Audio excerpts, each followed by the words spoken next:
Tick. 14 people online, which is awesome. And up next we have Tom Tristram from the WA Police, from the Arson Squad.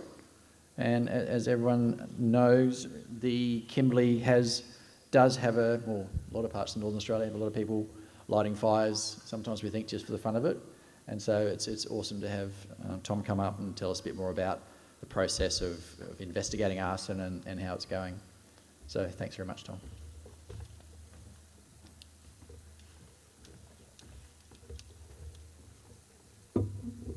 Thanks, Stephen. Good afternoon, people. Thank you very much for your time. As Steve Longo said, this is part of a roadshow. This is one of the last ones we have to do. Hopefully we are well versed in doing it. So, as Steve mentioned, my name's Tom. I'm the officer in charge of the Arson Squad. I've been a police officer for 38 years. I've been at the Arson Squad on and off in that 38 years for 8 years. I have been the officer in charge for 2 years. I've worked previously at the Homicide Squad, Child Abuse Squad, and a number of other smaller detectives officers, officer in charge of police stations and detectives officers, so pretty well grounded. Let's see if this works.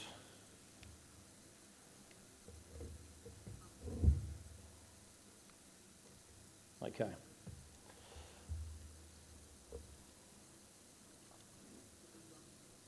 Yeah. Okay, so the Arson Squad, I've got a staff of 11 people working out of Perth. We cover the state 24/7. I have an on-call system, so we are available to attend any fires which come up. We own fire investigation for deliberate fires in the metropolitan area. Mark Hayes, the good-looking gentleman sitting down there, has come up with us from DFIS. He's a fire investigator as well. We work very, very closely with each other. They deal with the undetermined and accidental fires, whereas we deal with the deliberate fires and the investigation into it.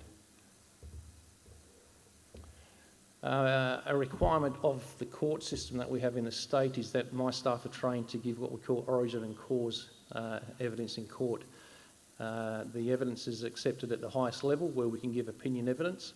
To do that, we have to achieve a certain level of competency, which requires completion of bushfire courses, structure fire course, disaster identification courses, post-blast courses, and then a number of hours of tutoring and developing by my qualified staff. One thing that we do, the charter's there, but we operate differently in the country. We're not supposed to do, but you can appreciate the distance from here to Perth is in excess of 2,000 kilometres, and to get here it's going to take us 2 days.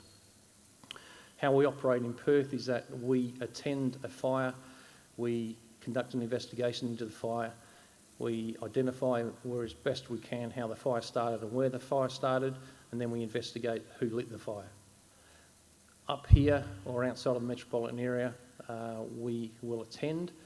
I'll talk in a second as to which fires we do attend, but we will attend a fire scene. We'll assist the local resources, be it the uniform guys or your detectives up here, and we will give that expert evidence in relation to how the fire started, where it started, and the local guys will do the investigation into who started it. That works well up here in particular because the local detectives here, although they're busy with other stuff that we know is going on up here, but they've got the local knowledge of the landscape, of the local offenders and of the local community members, so it works well. So we literally fly in, fly out to do fire investigation. The Arson Squad will investigate significant fires. Now, fortunately, that's not black and white. A significant fire today might change for tomorrow. A $100,000 fire in Perth that we will investigate up here. You can appreciate the distance and the time and cost involved in repairing a building. A $100,000 fire up here might be $300,000 or $400,000. So it's a case-by-case fire discussion that I have on all the time with Pete Janelle, who is the inspector up here, who also has spent time with me 20 years ago, I think it was, Pete, at the Arson Squad. So we discuss whether we'll come up here and whether we can value add. And I'll show you some photographs. I think it's on this slide as to the value adding. But you've got people up here forensic officers who can assist photographs, DNA fingerprints, and taking samples. So if we can't get here, then they can do the job as well. Now, we do attend every single fatal fire in the state that involves fire, and fires that involve serious injury, because unfortunately with fires and injuries, especially somebody who may have minor injuries, if they're in poor health and they're hurt by fire, they quickly die. And an example of that, we had one about 2 months ago down in Perth. DFIS attended there. It was an accidental fire. The poor old boy was smoking a cigarette in bed. He had very, very minor injuries, but a week later in hospital, his medical condition, he just couldn't keep up with the treatment, and he died. So we had 6 fatal fires in the 1 week, unfortunately. During the winter, we get a lot of accidental fires with heating and stuff. If there's a fire serious, we get involved. About a month ago in Broome, there was a local Indigenous fella. He lit 12 fires from the airport up towards the old part of Cable Beach, and we didn't come up for that because they had him in custody very early on, but we gave a lot of intelligence and support and advice on what the correct charges were. So if they hadn't have caught him, again through discussion between myself and the officer in charge at Broome, we would probably come up for that.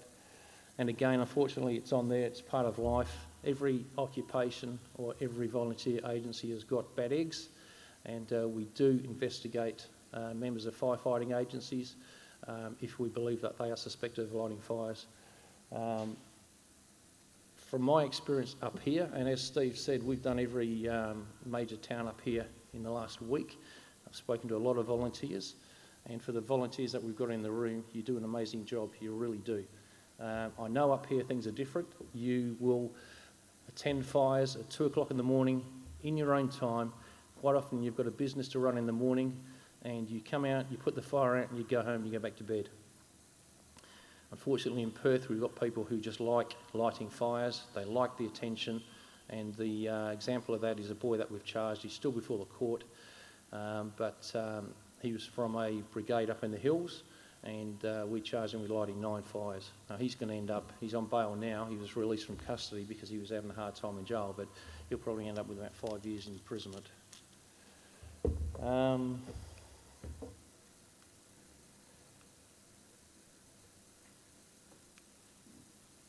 Okay, I'll talk about value adding. That photograph there is a fire scene that occurred in Carnarvon about 3 months ago. If myself or my people can value add to a fire by providing expert evidence, we will come up to the fire without a question.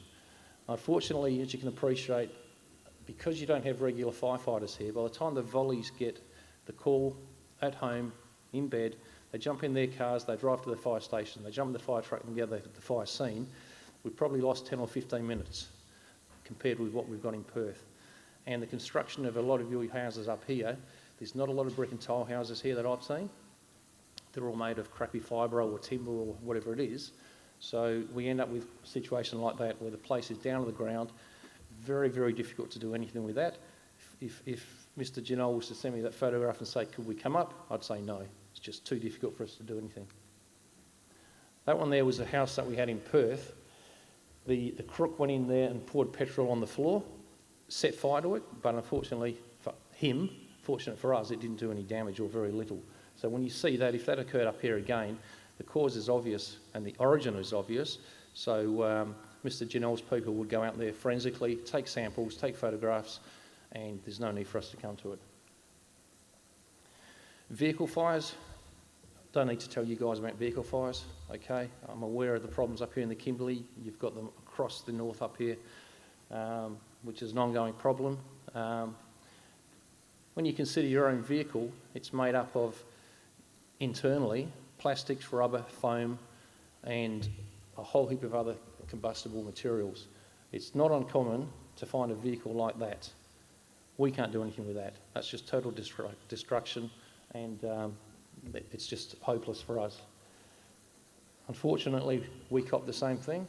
That was a police vehicle which was left in a car park after a service down in Mandurah, and the Mandurah police were too busy to pick it up, so it was left secure behind a locked gate.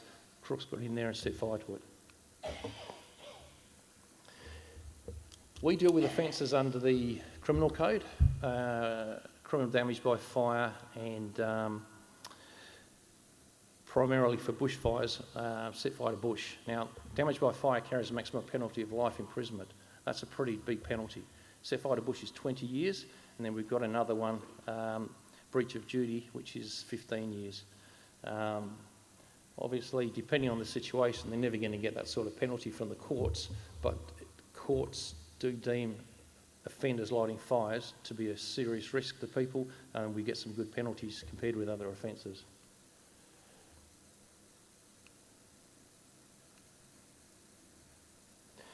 This is a good one. We talked before about the Jaffa program, which DFIS manage in relation to kids at risk and fires and stuff. Without going into too much of the details of the law, criminal damage by fire and set fire to bush are what we call Schedule 2 offences. If we charge a kid under the age of 18 with those offences, we cannot give them a written caution, regardless as to the size of the fire. If they set fire and it causes a damaged area this big, they must appear in the children's court. We've got nothing else we can do about it at that time. The offence of criminal damage by fire, which is largely used for structure fires or a rubbish bin, for example, they must appear in court.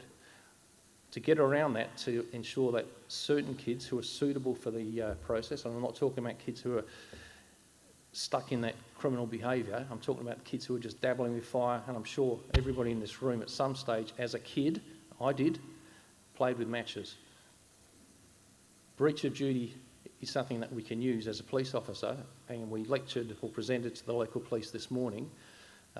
We can use that offence to get around the court issue, and kids who are worthy, we can charge them with this offence, and they're eligible to be cautioned, to be referred to DFIS's Jaffa program. And there they appear, they get shown photographs and videos, and it's an education process. We use it in Perth a lot. It works. Steve Longo has got people in the Kimberley who can present to the kids, and as I said, it does work. That's taken from the DFIS system. You probably can't see it from there, but the orange shows the percentage of fires that we get across the state which are bushfires. So primarily the work we deal with and what DFIS deals with are bushfires.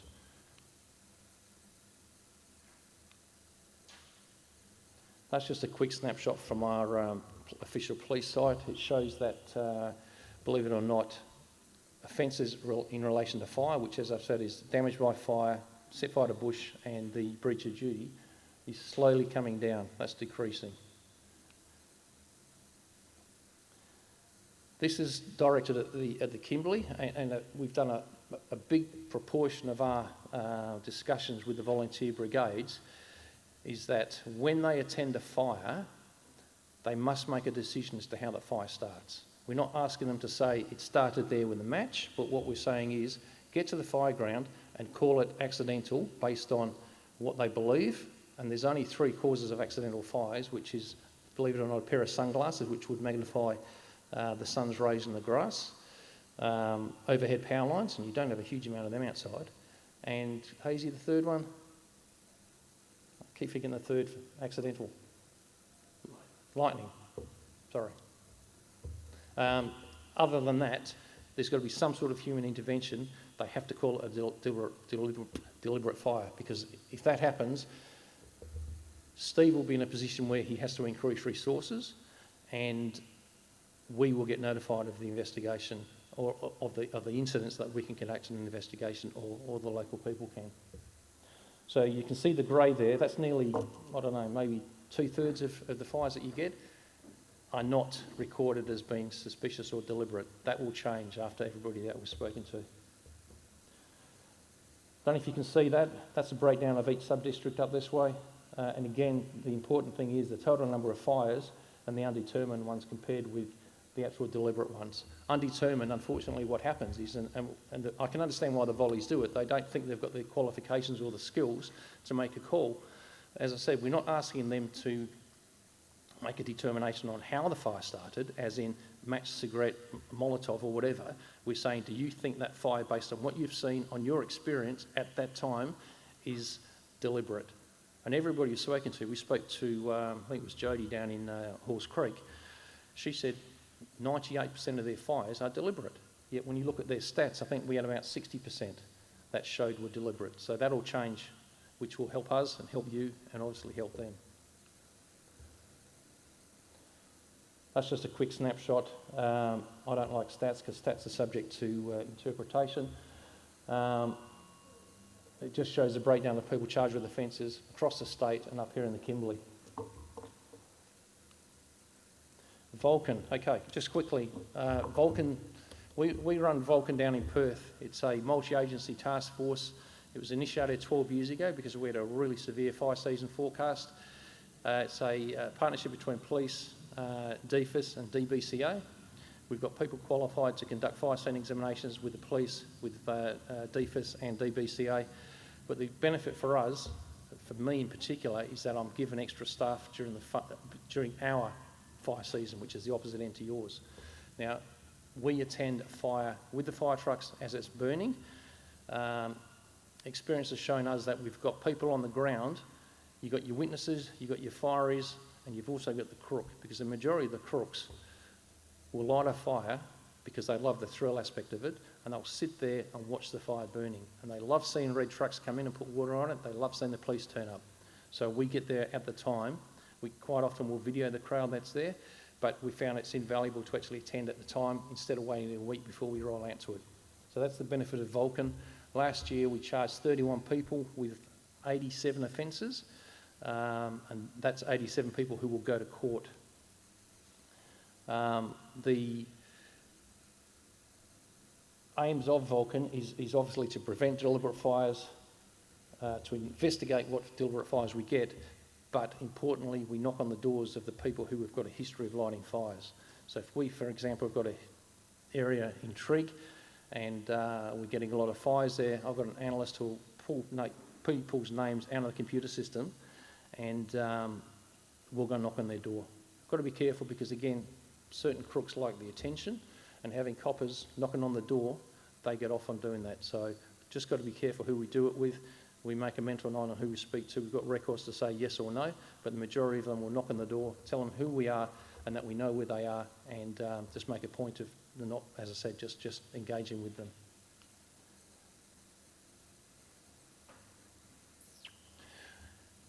We have, last fire season certainly, and again, if it's difficult up here, I'm in conversations with Steve Longo and Mr. Janelle in relation to whether a Vulcan would work up here. As I said, we rely heavily on witnesses and CCTV. You guys aren't going to have a whole amount of that up here at all. You know, where the fires are starting, you're not going to have a huge amount of CCTV. Witnesses, because your population densities are very minimal, but we're looking at other things such as covert cameras and other discrete methods that we can assist in the investigations. We went down to Margaret River last year on the 8th of December. There was a big bushfire which threatened the Margaret River town site. Unfortunately, 2 months later, we found a person deceased in that fire ground, and the coroner's still looking at why he died and how he died. But there were 6,000 acres that were damaged down there, but because of the significance of that, we were deployed down there. Steve, he's gone through all this. If you need copies of these sort of things, your local shire should have a VMS. Pete, have they got one of them up here? All your fire trucks have got these Arson reward stickers on them. I'll explain that in a minute.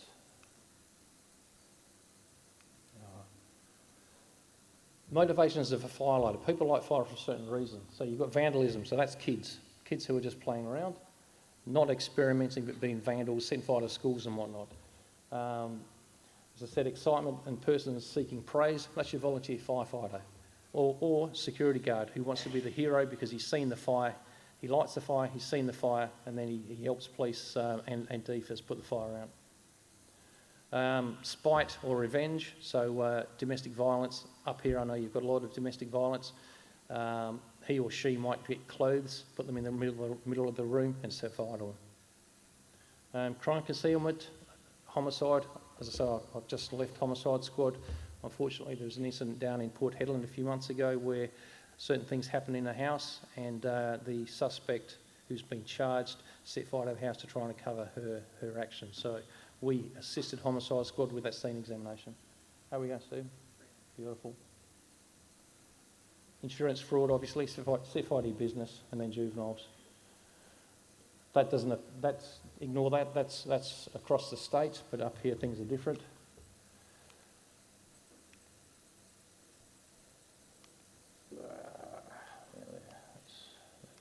Just very quickly, the Arson Reward Scheme, there's some posters down the back there, have a look at them. There's two schemes.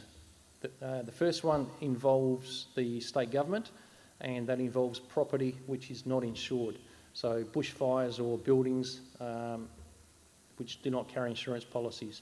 The other one is $25,000 up to, depending on the level of advice, where the insurance companies will pay somebody a reward for information. The sign says 50,000, but it's 2 lots of 25. You'll never get 50, but we get a lot of information through there. And again, we've got Crime Stoppers, which works as well.